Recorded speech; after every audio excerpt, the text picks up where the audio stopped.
Inilunsad ng Estados Unidos ang isang multinational operation upang proteksyonan ang commerce sa Red Sea.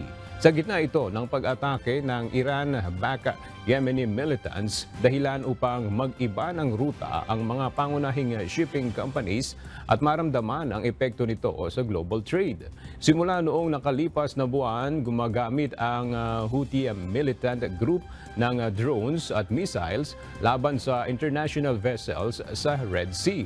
Bilang pagganti ito sa ginagawang pag-atake ng Israel sa Gaza Strip.